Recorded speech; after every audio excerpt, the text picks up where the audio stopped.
Hi, and welcome back to the HE Enabled podcast.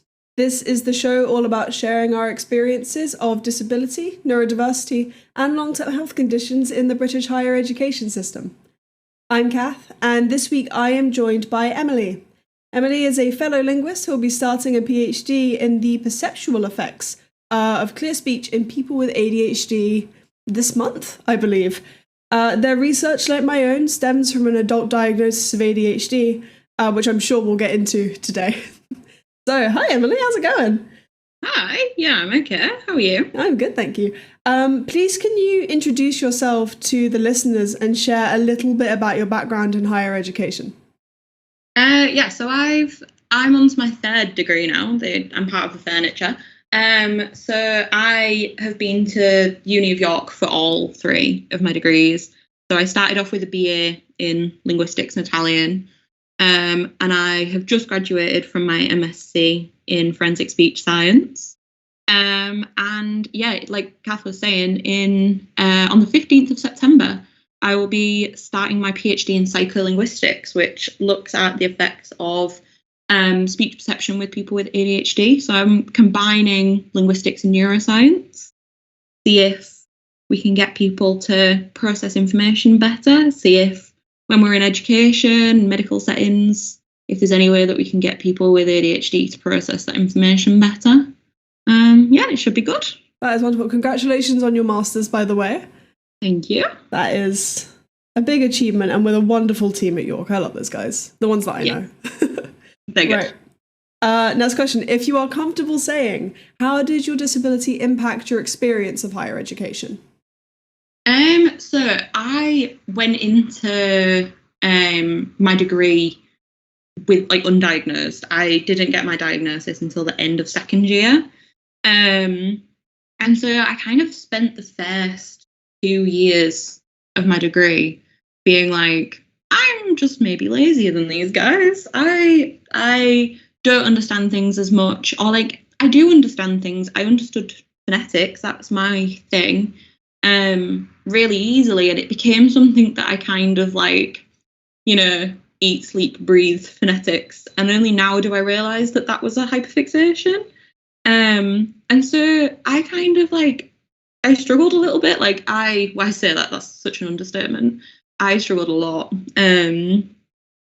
with the first 2 years because I just kind of assumed that I was failing, and uni wasn't something that I wanted to do anyway. And so to do it and then struggle so much with it, I spent 2 years being like, I like this, I like doing this, but maybe it was wrong for me after all.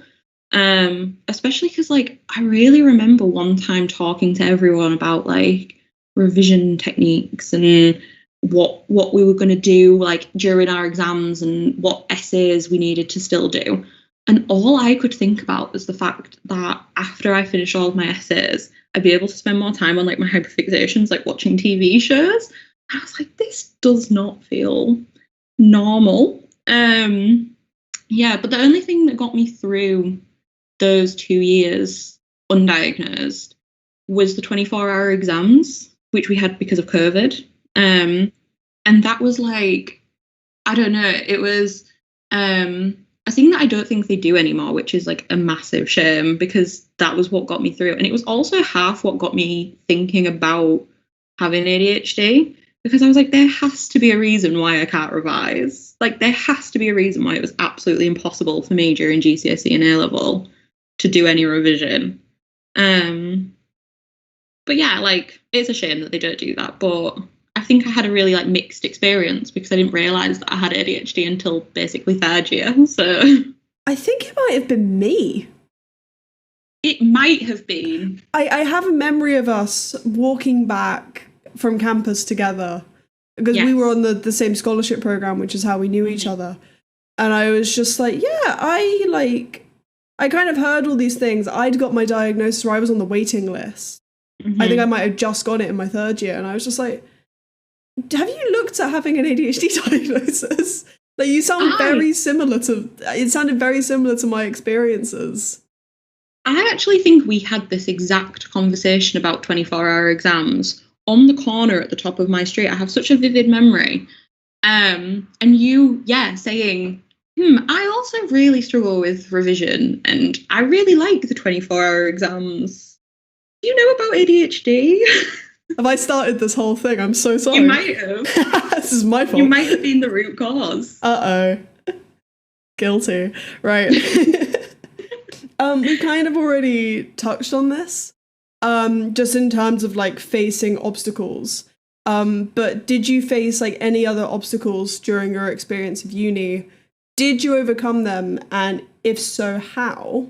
And the little add-on I'd like to have for that is, did you notice any significant challenges or obstacles that came with getting your diagnosis during university?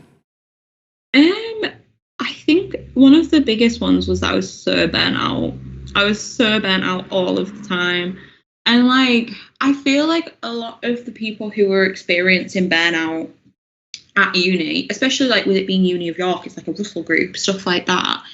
It was people who were the gifted kids in school and then couldn't keep up. Whereas I wasn't a gifted kid. I was completely average. I got B's and C's and I struggled with revision. I struggled with everything. And like, when it came to like English and art, like I was good at those subjects. So I was fine. But I was burnt out because I realised that I was good at something for the first time, which is a really weird backwards way to do something. But I realised for the very first time that I enjoyed linguistics, that I enjoyed phonetics, and that I was good at it and I could have a career in it. And so I wanted to just, because, you know, linguistics isn't an A-level subject, so I wanted to just immerse myself in everything linguistics. But that meant too much. That was like, you know, I did the scholarship that like we both did together. I did research assistant work. I worked for the open days, and like a lot of that was money, financial. Like I didn't have any money, so I had to work. But some of it was me being like, I need to be a linguist. And so like I was just burnt out all of the time. And I wish that I could be like, and here's how I solved burnout. But no, I'm still saying yes to too many things. I have to do so much training before I start my PhD, and I've randomly agreed to work an open day on Friday with time that I don't have because I'm a people pleaser. And yeah, so like there is nothing that I can do to suggest to fix burnout. It's just one of those things, and I think I need to learn how to say no. And yeah, just there's no fixing it. But what was the second half of that question? Sorry. The second half of the question was actually I wanted to touch on this as well. So obviously you've kind of said that you've had this from the start, and you've kind of always had the people pleasing and kind of the overcommittal. Do you think there was kind of anything that changed when you got your diagnosis kind of during uni? Oh, I mean, not from the uni side. Like other than the fact that like we had like an SSP now, so like during exams, like I got extra time, things like that. That was nice.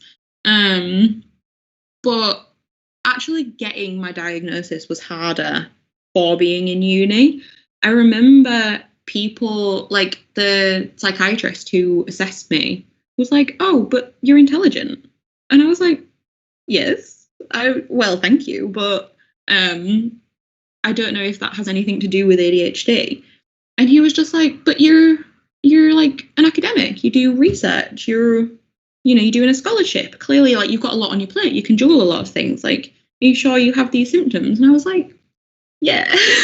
And like even recently, I went to the doctors for something completely unrelated, and they were like, "Oh, like you're a master's student. Like, are you sure? Like, we might need to get you reassessed for ADHD because you might be wrong. Like, you might be taking the wrong medication, and that might be making you ill." And I was like, "No, I'm quite sure that that's fine."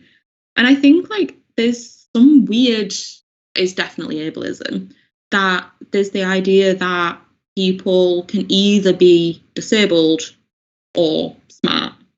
And like, it's a horrible, horrible thing. but I don't understand how my brain having different levels of dopamine makes me less good at phonetics. Like, they're kind of unrelated other than my motivation. So don't love that. Yeah, and I say this with love to the academic community, but I feel like there's a disproportionately neurodivergent population. Oh, absolutely. Like, I've had some observations about that just throughout my career, especially after I got my diagnosis, and I was like, oh, even if it's not diagnosed, I can see these, like, I can see traits in a lot of people, regardless of whether they meet clinical thresholds or not, or what an assessment would say. Like, you kind of get a vibe from spending a lot of time around people. Like, I've interviewed half my cohort on this show from my master's, and it's like, there's a reason that happens, right? And I think it is ableism. There's no other way about it, but it's very much a, like, I'm sure it comes from a good place, but it's just not helpful. No, it's like, I don't know. I feel like you can't get this into a subject without being a tiny bit neurodivergent. And that's what I mean. Yeah. With love to all of my friends and probably some of my lecturers. Yeah. Yeah, like, especially in linguistics. Oh, definitely. Like, you need to have some kind of difference there to focus on it. Because if you just see language normally, a lot of people will be like, oh, this is a sentence. Yeah. And then when you're like, oh no, it's this clause, it's got this, and like this is subordinating, and blah, blah, blah, blah. Or, oh, someone's using like roticity, or da da da da. Like, if you say roticity, someone's going to think you're talking about a chicken. Like, you need to kind of have some deeper interest in it, I think, just to get your foot in the door, whether it's through neurodivergence or not. I think it would be too much if you didn't care about it enough, because I've had days where I've had to listen to the same vowel 40 times. Like, I think I would have lost my mind if I wasn't so invested. Yeah. It's the linguistics is a labor of love. Yes. That attracts, let's say, a particular type of people, and they are all wonderful people. Mostly. Yes. Yeah. There'll always be outliers, but for the most part, very lovely people. Right. Yeah. Next question.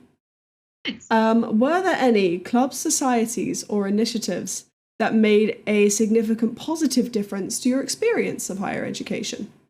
Yes, there was. It was honestly one of the best parts. One of the best parts of having ADHD, actually. I really loved it. The disability services ran a talking therapy group for people with ADHD, and they ran one for like most disabilities, but they kind of like sectioned us off. Like, they were like, you have an ADHD diagnosis, you have an autism diagnosis, and like put us into groups. And it was like every Wednesday afternoon, we'd go and sit in a big room with someone from disability services. And there was usually like 10, 15 of us. And it started as being, like, how does ADHD make you feel? But we all had ADHD. So it was like, we had, we used the wheelie chairs to joust once.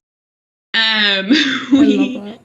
It was great. We managed to get through. I remember once we started talking about like the issues of ADHD, and then we started talking about the sun shoes. Like, everyone calls them different things as a linguist. But sun shoes, like the plimsolls, the things that you had to wear in primary school. Plimsolls, yeah. And we had a big like argument around the table about what was the correct thing to call them. And I was the only linguist, so I was like the mediator.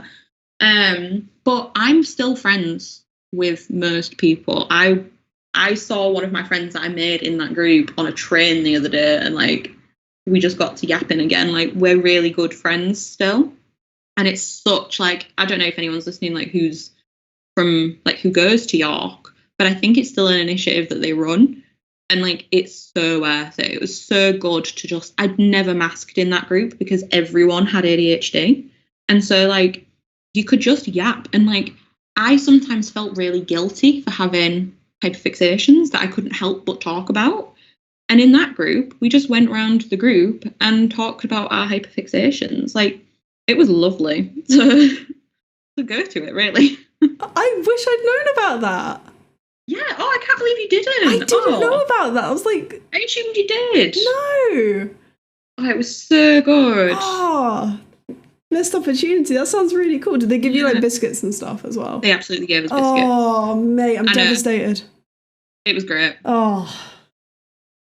Well, now I'm mortally wounded. Should we move on to the... Actually, I don't want to move on. Because I also want to bring up, just because I know you, and I know there are a couple of clubs and societies, and I kind of want to ask what role they played as well.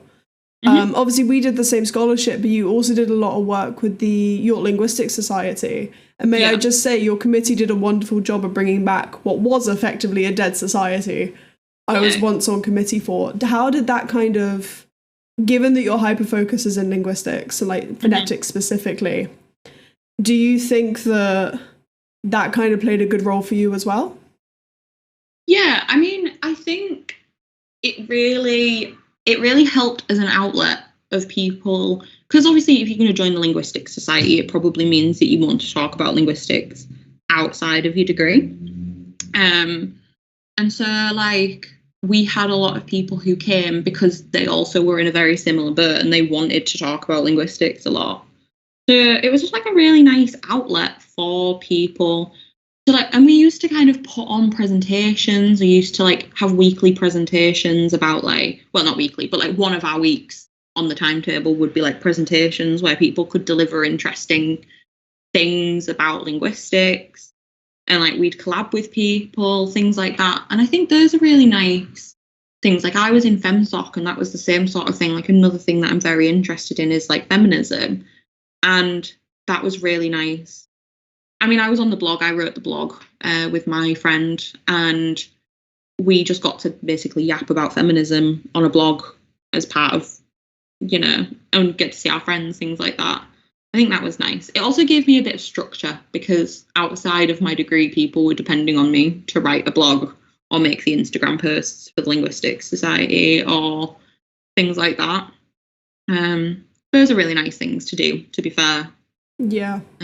I kind of had a similar thing, especially during my master's, where I'd be doing like a load of different stuff and people be like, are you sure you're not doing too much? I'm like, I need to impose so much structure on myself that this is like barely enough. Like, I go by a shark mentality. If you stop moving, you stop doing stuff, which is probably what the burnout is. I also think, though, I've had this kind of thought with myself as well. You've also got to consider how you move. So I kind of realized I need a constant momentum as well, but it's whether I kind of keep a slower momentum by like reading. I'm enjoying Lord of the Rings. Don't ask me how I never read it with an English degree. It's great. Nice. But then like I'll keep the momentum going slowly. But if I go and sit on my phone or I scroll through socials, the momentum stops. Yes. Yeah. So I think it's more that there's ways to kind of like productively keep yourself moving. And then there are other ways that you can kind of stop yourself.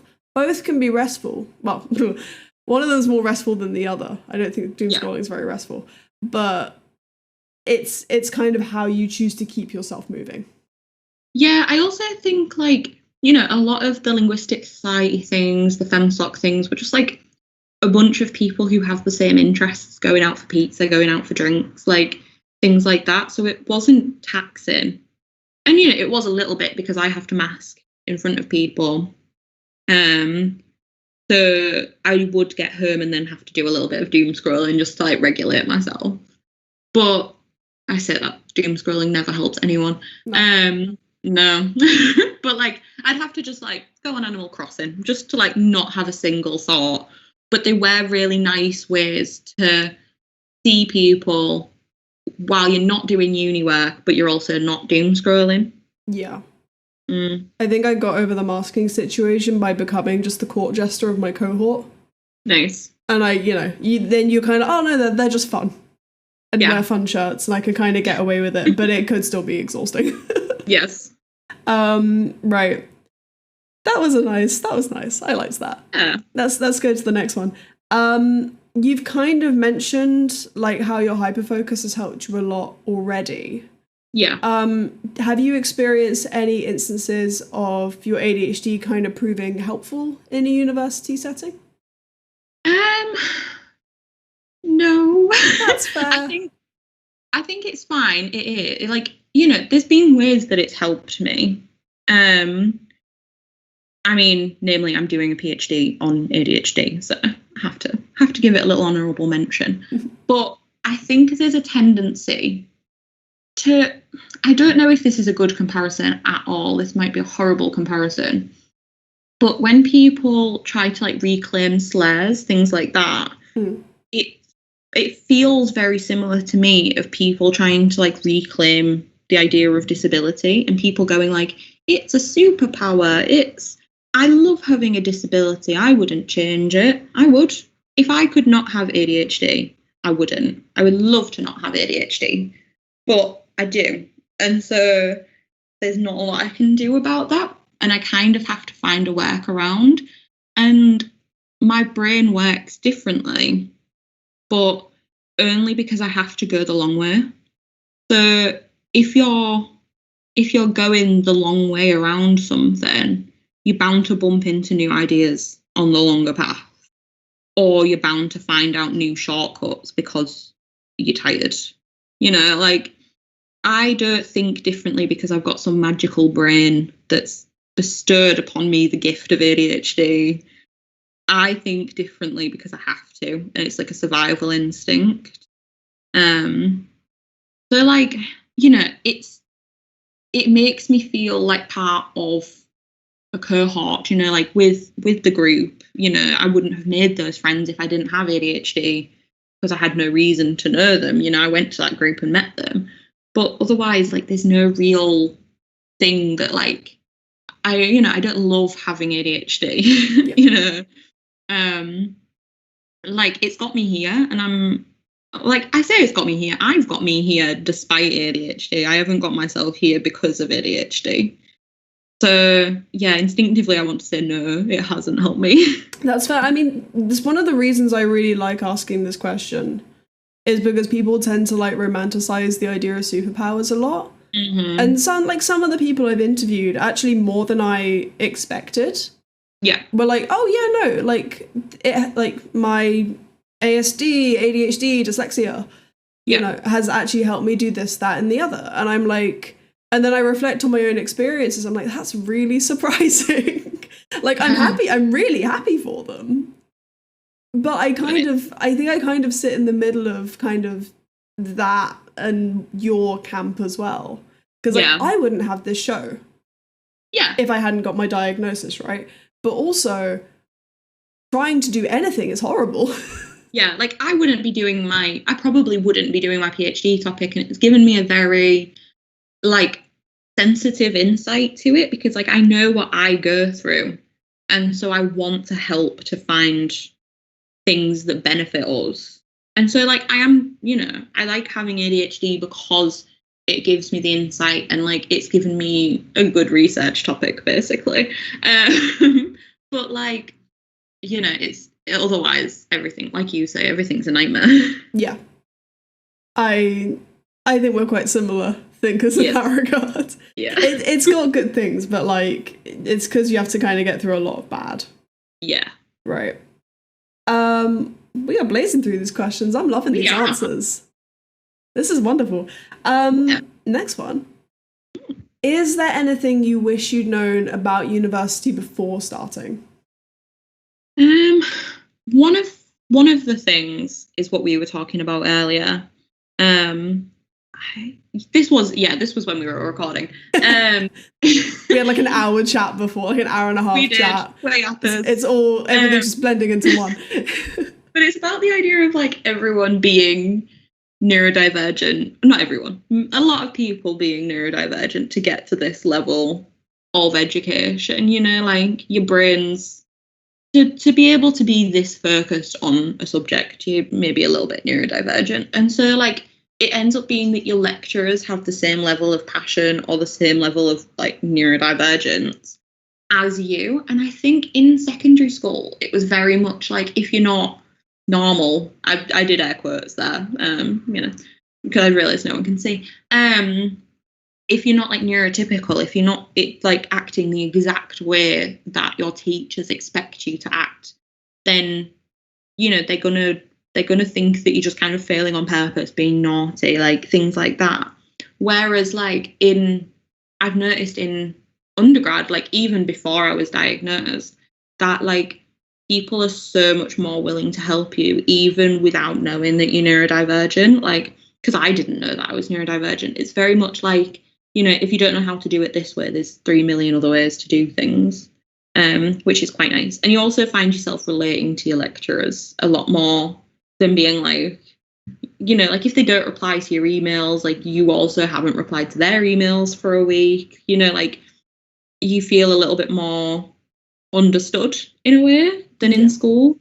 I also think one thing that you need to remember is that you're going to be living by yourself a lot. Like, you know, I lived with a lot of people, but I lived by myself mostly. Like, I was on my own a lot of the time, and I needed to like remember to look after myself for the first time. Like, if your parents out there or siblings out there to like get you through, then ADHD is really tricky to remember to do things, like remember to eat, to drink water. Like, I've got like a million reminders set, being even now, like a grown adult who's lived alone for 5 years, I've got reminders set being like, drink water. But like neurotypical advice rarely works. So like, do you know that whole thing where it's like, just buy another diary, you'll be fine. No, you won't. You don't need another diary. Take it from me. You do not need another diary. You need to do things. I've done insane things before. Like, oh, I don't even know. I have like hidden my phone from myself because I have such bad memory that I just forget where it is. Or I have slept with my curtains open so that it's too uncomfortable in the morning to stay in bed and procrastinate things. You just have to find out what works, and kind of hope for the best. It'll be a lot of trial and error and the weirdest things you've ever done in your life just to get yourself through.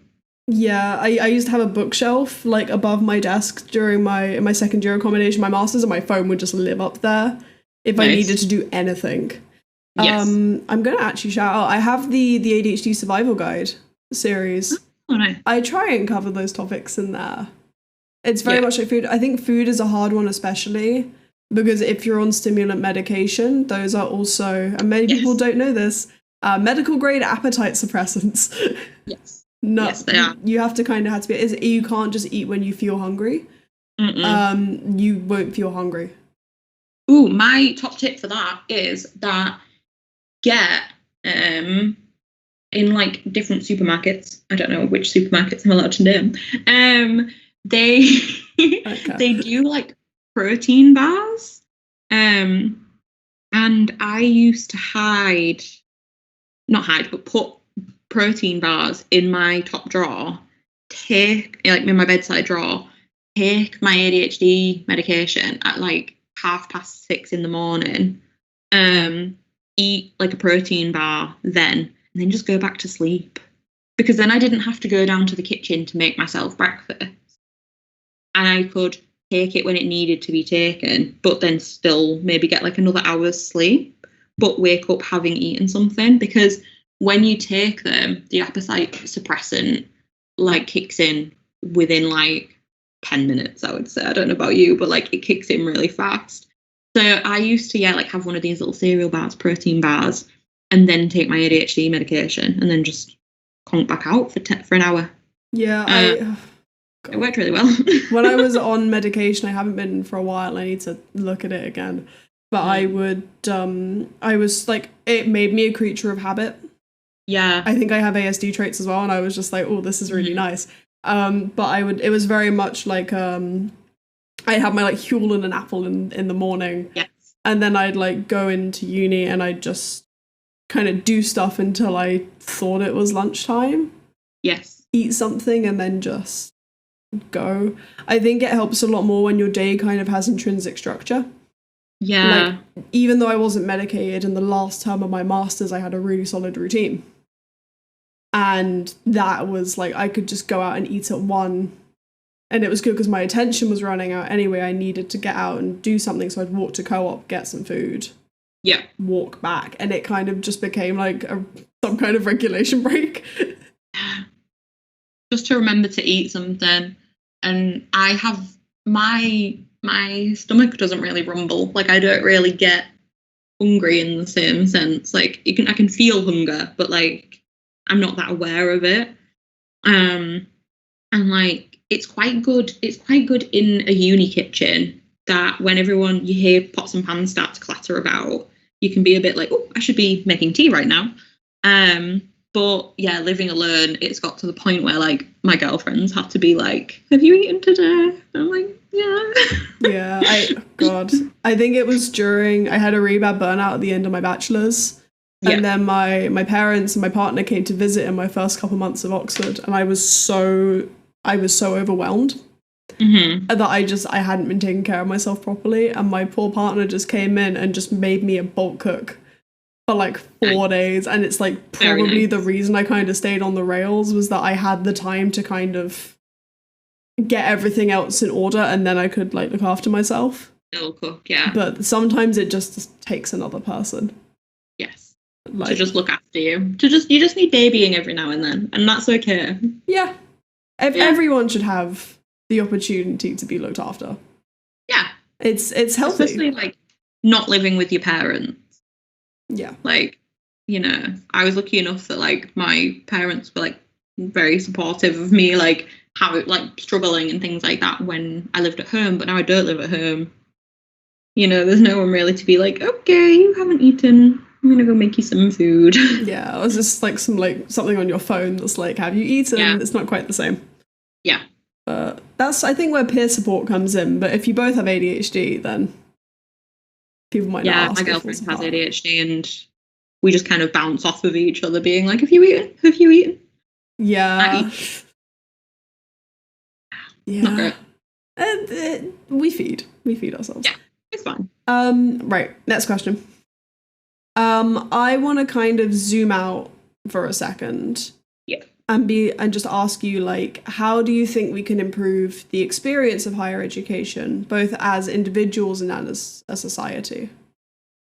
So one of the lecturers at York, someone we were actually talking about just then, told me the other day to treat a PhD as a training course, not as like the be all and end all.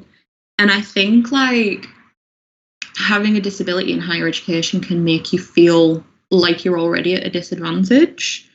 But I think that's because people treat higher education as like the end point. That's the goal. And like, you know, like it's great, you know, don't get me wrong. People have gone to uni and that's a great achievement, but it's kind of just like school. It's just kind of like a thing that people do, and they'll do so much more great things with their life.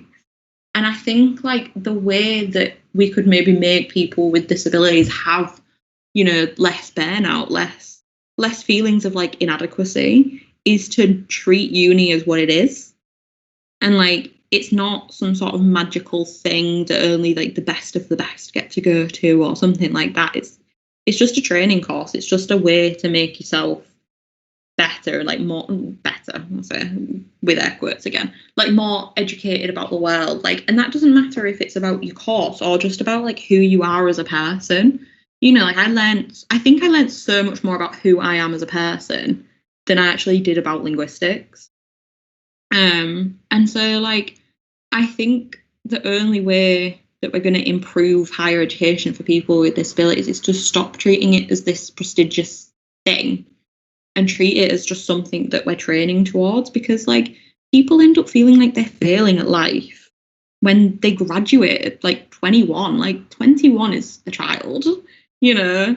Like, not to infantilize anyone, like, you know, 21, you've gone through things by the time you're 21, but you know, like I saw a thing the other day that was like, you know, you're not even in season 1 of New Girl. You're not even the same age they were in season 1 of New Girl. And that was like really weird to me, because I was like watching that and they, you know, they're all chaotic, but then they get their lives together. I don't know if you've seen it. They get their lives together by the end of like 9 seasons or whatever. And I was thinking, like, yeah, like, that's because they're in their mid-30s. Like, why are we treating 21 as, like, a time when you can have failed? Like, that's insane. Like, and I think, like, people with disabilities in higher education feel like they failed, like, feel like inadequate if they can't do the same as the people on their course. But, like, you've got your whole life. Like, like, you know, we need to stop treating it as this big be-all and end-all when it is just a training course. It's an opportunity to learn something about yourself and then move on. You know, it doesn't matter if you get third, it doesn't matter if you get first. Nothing really matters. You know, not to sound nihilistic, but it's not as important as people make out. And that feeling of it being so important is what makes people feel inadequate. Yeah. And like, it's just not that deep. No, like it's and I think also other people hype it up as well. Yeah. And you kind of feed off of that. But like, I was thinking the same thing, like a lot of young person stuff ends at 25. If you're graduating at 21, you're still classed as a young person. Yeah. Who, like, you know, there are protection laws, there's duty of care. That all applies unless you have like certain differences, which might mean that it goes on for longer in life. Yeah. You know, that all kind of goes on until you're 25. And like, people act like, you know, this is getting off onto a tangent. People talk about celebrities who are 32 as though they're ancient. You know, like, I've seen things recently. This is such a tangent, but like, right. Taylor Swift getting engaged. People are like, she's 35. She's so old to be getting married. And I'm like, she's 35. Like, you know, like, by 18, when most, like, people tend to go to uni. I went to uni at 19 because I had a gap year. But like 18, 19,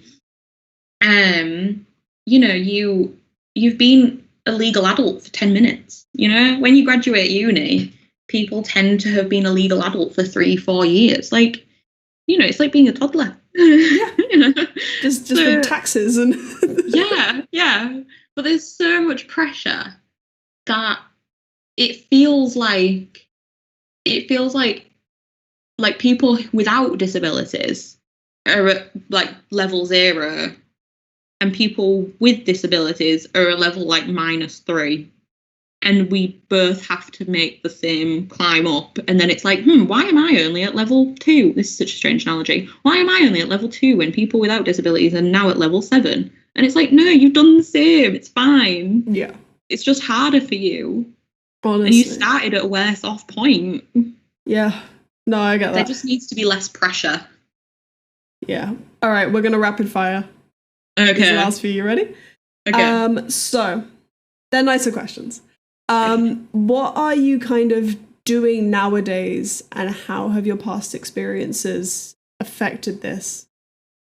So I'm doing my PhD in psycholinguistics. And it kind of came about accidentally because I wanted to be a sociophonetician. So like, look at language change, like accents, things like that.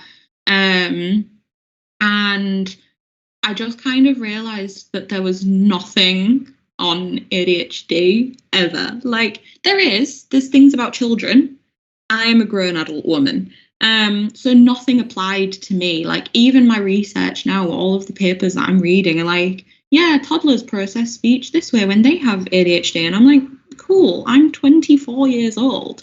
And I think, like, in a way, I kind of got angered into my own research, you know, like, there's so little research in it that I'm like, I'll do it. Like fine, give it to me, I'll do it. And it also helps that, you know, I really enjoy it. But yeah, that the anger behind what there isn't really did help. Would you call that like your primary motivation to kind of re-enter higher education? Were you like considering a PhD anyway? I always wanted to do a PhD. Originally it was going to be in forensic phonetics. And I still love forensic phonetics. It's what I've always wanted to do. That's why I went to York, because they had a module in forensic phonetics. But so I always wanted to do a PhD. I just didn't know what in. And so that's why it was sociophonetics at first, because forensic phonetics and sociophonetics are kind of the same thing, except for like with a little added law. And so I wanted to do that. And also like academia is just a very safe space for neurodivergent people. Like we've talked about this so much. Like, you know, people tend to be neurodivergent, and so they look after you. Like the idea of just being able to yap about things that I love for the rest of my life is really nice to me. So I always wanted to do that. But like my specific research topic, it combines everything that I love. Like I wanted to do psychology. I wanted to do like cool sciencey things like neuroscience, like, you know, and I also wanted to be able to do speech production and perception. But the specific, like that could have been about any disability. Like there's, you know, a lot of research into like Parkinson's or like dementia and hearing loss and things like that.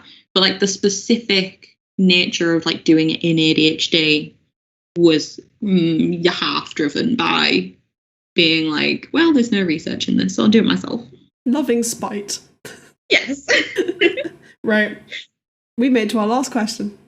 Very nice. So we've kind of gone through this big kind of story that's gone over all the way from kind of the second year of your bachelor's to now where you're starting your PhD. Yeah. After you finish your master's, taking a gap year or two, but you're like starting it now. Yeah. If we were to kind of take your whole story, what is like the one key takeaway that you would like listeners to remember? Oh,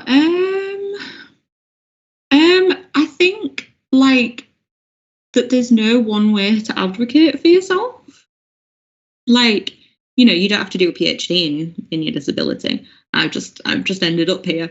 But like, I think you're allowed to research what's important to you. And that's so silly to say because PhDs are supposed to be that. But like, it can be outside of academia. It can be something that feels important to you and you can bring it into your research.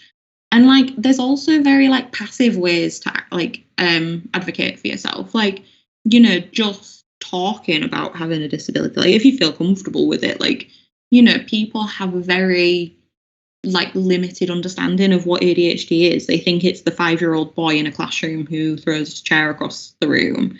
Like, you know, the more that you talk about it, the more people are going to understand what it is. And like, you know, you shouldn't feel pressured to talk about your disability. It's personal to you, but like it does give people insight into what it actually is for people living with it.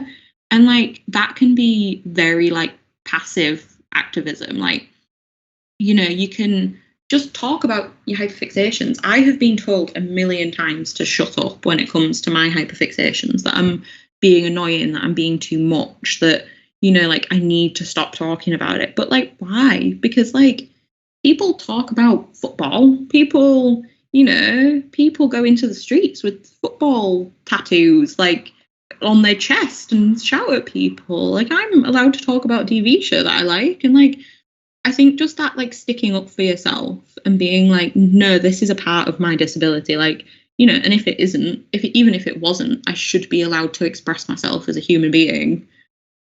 And like, that's just like passive activism. Like that, you can advocate for yourself without having to do a PhD in ADHD. Do you know what I mean? Like, but I think like this is kind of the gap between it being like a superpower and it being like something to be annoyed at having, that like you can hate it but embrace it, if that makes sense. Like, you know, I do that every day.